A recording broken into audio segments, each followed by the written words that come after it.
Hey, everybody, and welcome to another episode of the Couch Warrior podcast. As always, I'm your host, Mike, and today I am joined by Chase Mann, who is 4-0 as a pro. How you doing, Chase? Good, man. Thanks for having me. I appreciate it. Hell yeah, thanks for coming on. So I like to start from the beginning when I do my interviews. How'd you get into MMA? Um, so I've been obsessed with it, with fighting since I was a kid. Since I was 5, 6 years old. I was always obsessed just with the mechanics of how, like, I always liked the old school martial arts movie. I was always obsessed with it. I got a little bit of a late start in MMA, honestly, though, and I think I started training seriously when I was about 20, 21 or 22, and I think a lot of it had to do with, like, mentally. I was just real worried to put myself out there, and I don't know. I was real worried of failure, and being judged. And I guess as I got older, I got to a point where I just quit caring about all that. But I tried when I was younger. I tried training for a short time period when I was around 15 or 16, and the group.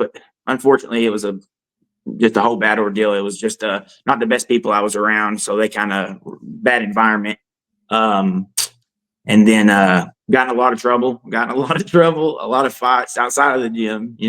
And so anyways, it took me a few years. I got into competitive powerlifting when I was about 18 years old. And I done that from age 18 until I started training to fight at about, like I said, 21 or 22.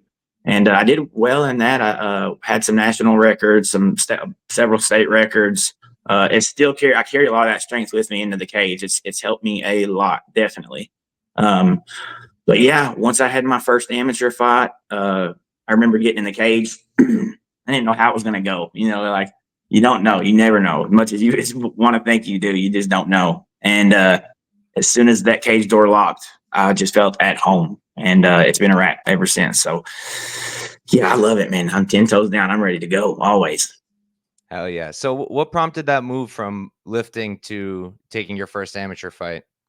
Um, so I have a good friend named Dylan. I'm actually wearing a shirt unintentionally. I just happen to wear it, but he's a killer, man. Dylan Weinmiller. He fights for bare knuckle, and he was one of my good powerlifting friends, a good friend of mine, and we lifted together. And I'd always talked to him about wanting to fight, like, and he had a very long career when he was like, I think he started boxing at about age 12 or 13, and they gave him the nickname White Tyson because he was knocking people out when he was really young. So, like, anyways, he had a pretty long career, and he quit by the time he was around 18 or so, 18 or 19. And anyways, lifting together, we had always talked about it. Like I said, I've always been obsessed, and like I mentioned it to some of my other friends, and I'll never forget. Some of the other guys in our friend group laughed at me when I talked about it. I said, "Y'all, I'm getting older. Like, I know my time's running out. I think I want to do this fighting stuff. Like, I think I really want to give it a shot." And one of the guys said, he's like, "Yeah, sure, I'll come get drunk and watch you get your ass whooped. That sounds like fun." We're no longer friends, but I made the comment. Sorry. But anyways, Dylan was the most supportive one, and so Dylan and I talked about it, and he said, "Hey, if you really want to do this, like, I know how to do it. Here's how we do it." He trained under a guy named Max Bishop, and Max Bishop, he's a legend around here. He's worked with Alan Belcher. He's a stud, and so Dylan just has a lot of knowledge, and he kind of told me what I needed to do. Told me straight up how everything works, how unforgiving it is, and said, he's like, "If you want to get into this, I'll support you." And next thing you know, he's fighting. He took a fight before I did, actually. He's like, "Man, I can't just train and not fight." So it actually got him back into the sport, and he's been fighting alongside with me for the past several years. And he's a big inspiration and a big help in pushing me the right direction. How'd it feel coming out for your amateur fight and getting that finish in the first round? Um, I can't explain it. I've only felt that feeling after winning a fight. Like, I don't know how to explain it. Anything else? It's the best feeling in the world. It's such a relief. It's such a I always say, there's so many different emotions. It's like joy, fear. I love all of it. But yeah, it was like I said, I knew I was as soon as the cage door locked, before I even got to put hands on him. Win or lose, I knew I was hooked right then. I could have gotten beat up and knocked out in the first 30 seconds, and I still would have came back the next day. Like I knew when that cage door locked and I seen the ref say fighter ready, it was almost like I don't want to say an out of body experience, but like I was so in the moment that I was just like robot. I feel like a robot. I was like, yep, I know what I got to do. Nice. Do you get nerves before your fights? Very nervous. Yeah, very nervous. I The only fight I wasn't real nervous before was my one loss. So I try to embrace being nervous now. Sometimes it's worse than others. I'm an emotional guy, just to be honest. But sometimes it's worse than others, just depending on circumstances and what everything going on. But I'd say I handle it pretty well. It's just like I said, biggest thing I've learned is just to embrace how you feel. I actually talked to Drew Dober once. I talked to Drew Dober before my first fight. I messaged him on Instagram. I wasn't expecting a response, but I did get one. And he said to me, I told him all the things. I'm nervous. I'm scared, blah, blah, blah. And he said, that means you're human. He's like, that's good. That means you're human and you're preparing for war. It would be weird if you didn't feel those feelings.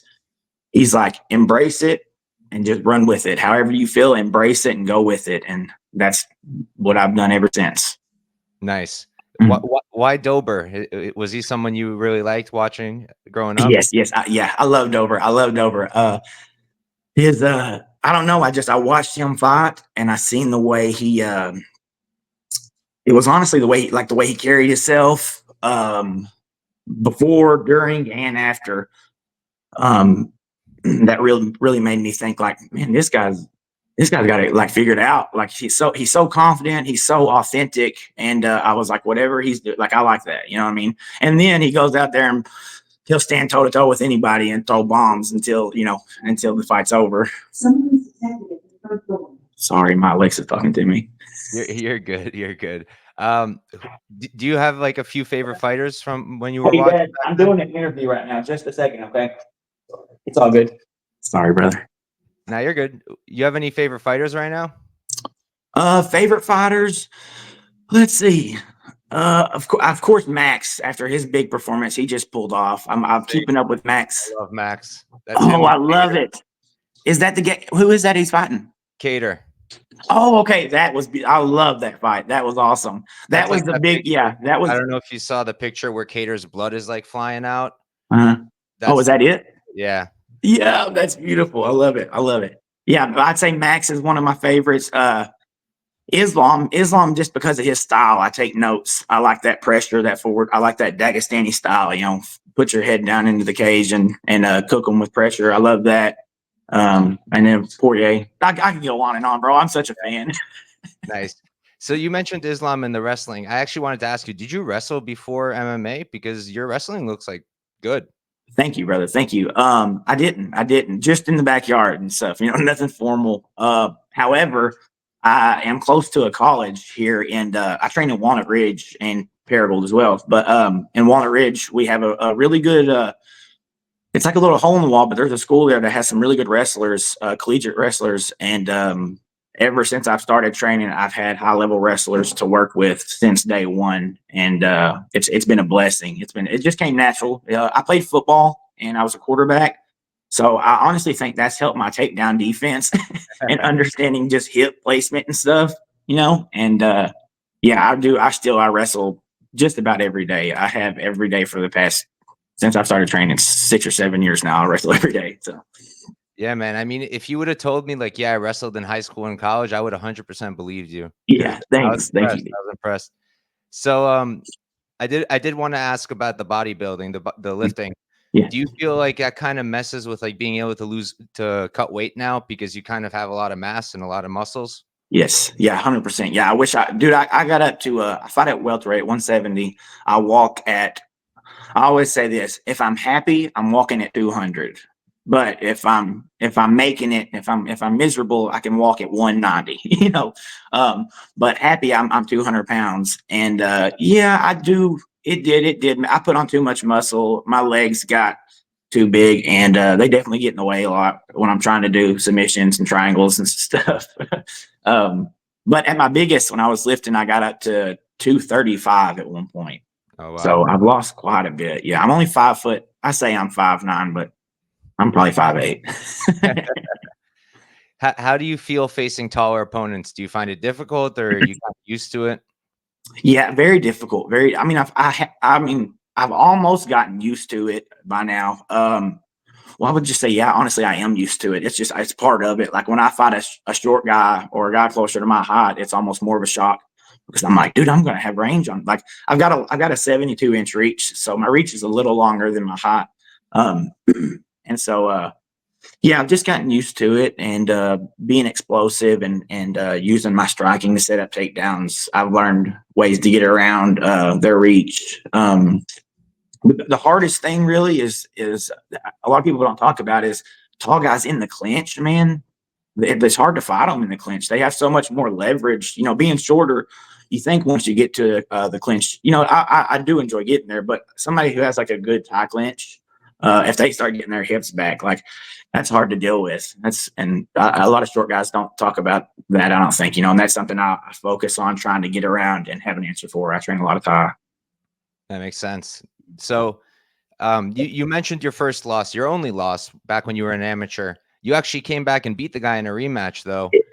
Did you make any adjustments going into that fight, and how did it feel getting that back? Yeah, I did. I got caught in a guillotine in our first fight, and so our first fight, I just had this mentality, several fights where I would just sprint. I would just come in, whether I wanted to or not. I would just go 100 miles an hour. And usually I got the finish, but this time I didn't get the finish. I gassed out and got finished.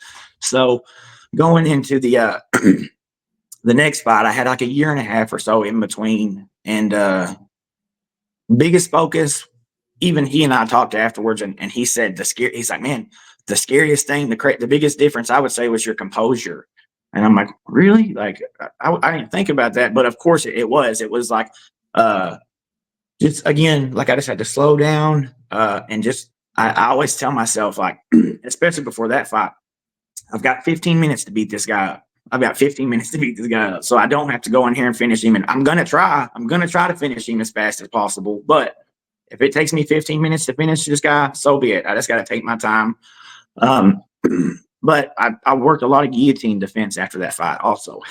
Definitely a lot of guillotine defense. Nice. How did it feel getting that win, though?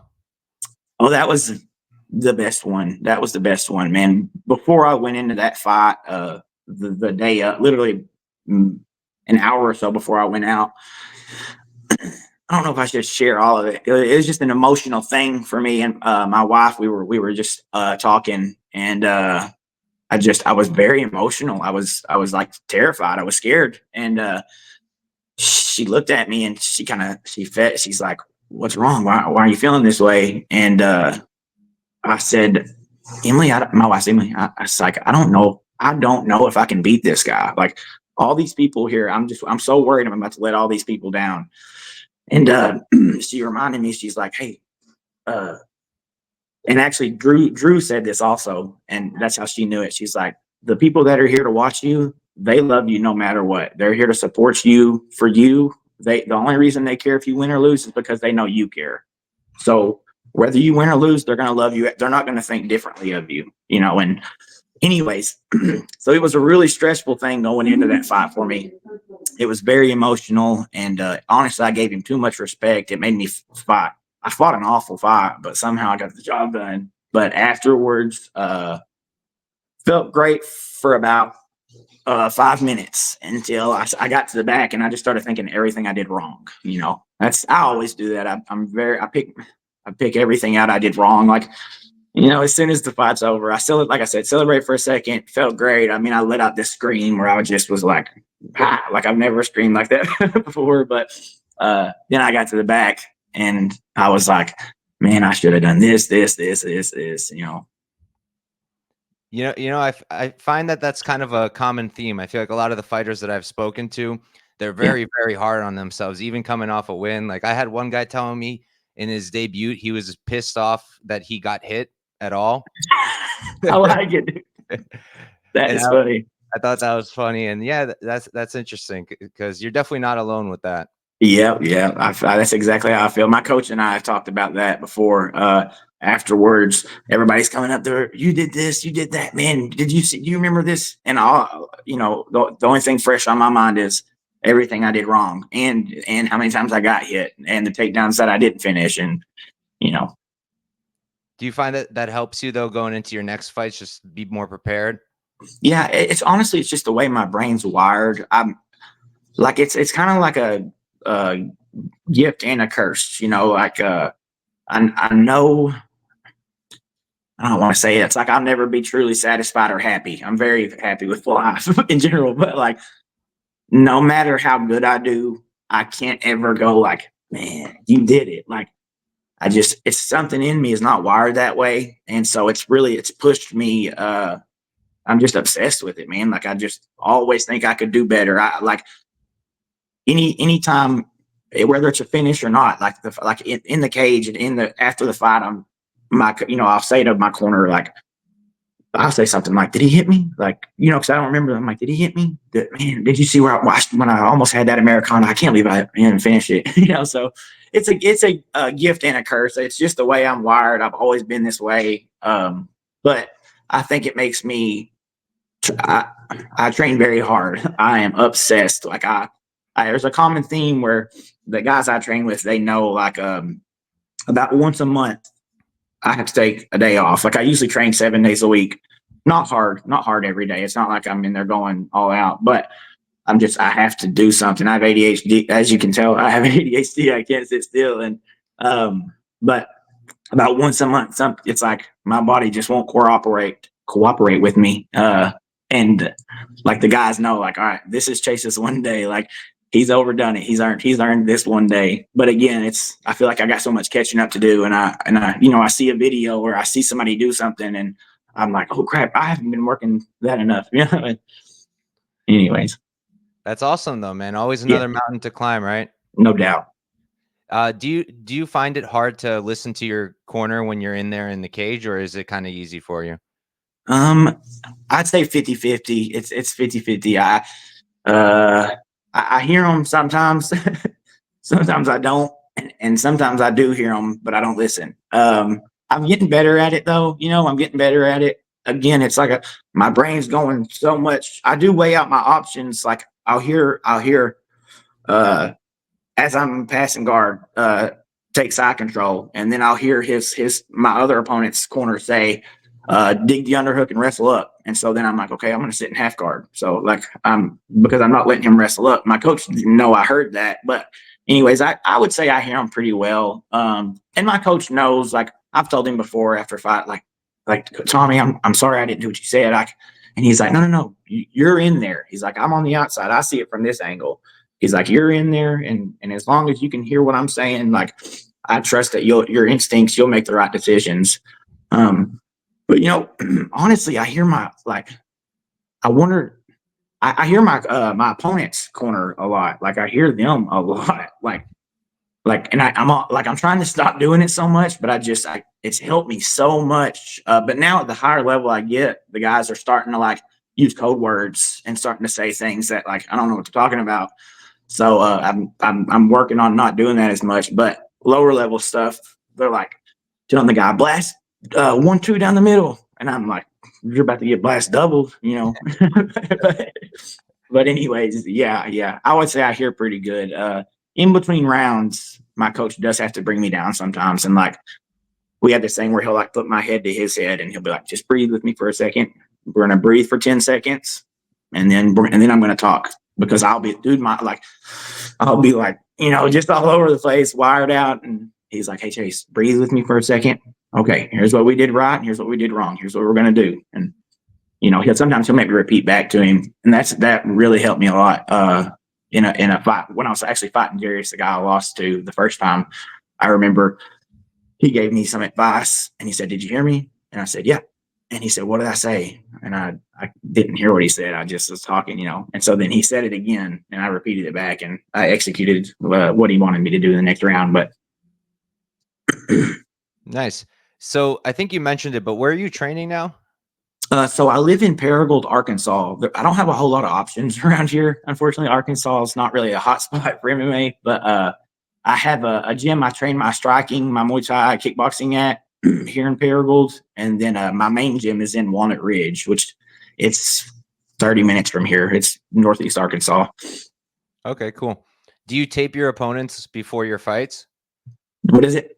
Do you like tape your opponents, like watch their fights Oh, before watch you're their fighting yeah, them? yeah, absolutely, yeah. I honestly have to make myself not watch too much because again, that obsession thing, like I'll watch so much that I'll every fight's different, every fight that they have is different. And my coach had to tell me once, he's like, listen, all the guys that they're fighting aren't you. So just know when you're getting there, you might see a different version. And I learned that because I picked up on some habits I thought I was going to see in a certain fight, and I didn't see them at all. And I was so prepared for that. And so I had to take a step back. And I usually now I'll watch probably 3 fights a couple times. And then that's about 8 weeks out or 12 weeks out whenever I take the fight. And then I don't watch any more film. I let my coach do that. And it stresses me out too much, honestly, if I keep doing it. That makes sense. So you're 4-0. Your only loss, you've already got it back. Is your hope eventually the UFC Contender Series, something like that, or are you open to any promotion? I'm open to any promotion, man. I just want to. I'm 28 years old. I've got an 8-year-old little girl. The biggest thing I'm fighting for right now, it's not anything to do with money or nothing. Like I would say it's like legacy. Like I want to show. I come from nowhere, man. I come from the projects in Bono. I was a poor kid growing up. I was in and out of jail since I was 10. 10 was the first time I got sent off, and so I want to show guys, girls. I also want to show kids, people in general that come up from the struggle that, especially where we're from, not a lot of people do a lot. They go work factory jobs or they just work their 9 to 5s, and nothing wrong with that. We got to have that, but like I want to show people that you can do it. Against all odds, you can do it. So any promotion, yeah, I'm open to. I really like the way PFL is doing things now. I really like the way they're doing stuff. So PFL or UFC, yeah, we'll be there for sure, for sure. That's awesome. Do you have a fight lined up yet? Yes, I do. November 23rd against a guy named TJ Welch. He's from Mississippi. Okay, let's go. In Yes, sir. UFC or a different promotion? This one is for Trogan, I think is how you pronounce it. It's a local promotion around here. Okay, cool. So you mentioned, your family. How do you balance all that? Having a family, training. How do you do that? My family's very, very supportive. We're all very close. A second ago, that was my dad just showed up to my house. Like, like we're all very close. So, like, my mom, my dad, my wife, and I, my daughter, we all. Whenever I started this journey, they know how I am. They know, like, they knew when I said I'm getting into this. Like, they knew what they signed up for. My parents have always been very, very hard on me with sports or anything competitive since I was a kid. So, like, everybody kind of was on board, and they knew the sacrifice what we were doing, what we were signing up for. And it does get hard though, like missing certain like events or family. Like I gotta weigh out my balance sometimes. Like there's a family get together. Like I said, family's really close. My wife's family is even bigger than mine. They're huge, and they get together often, and like have to weigh out sometimes. And they're all very understanding of like he's training, like that's his job, like this is what he does, and so I'm fortunate to have a really good support system. I'm looking at a picture of him right now.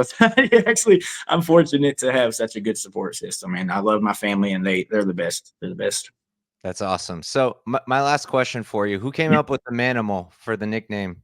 um okay, so it was my striking coach, and it was actually before I ever got into MMA, back when I was powerlifting. I was starting to train. I was about to start training clients, and this guy's really smart. He's a smart dude. He runs a lot of companies, very well spoken. And I was telling him, yeah, I was like, Daniel, I'm thinking about doing this personal training stuff.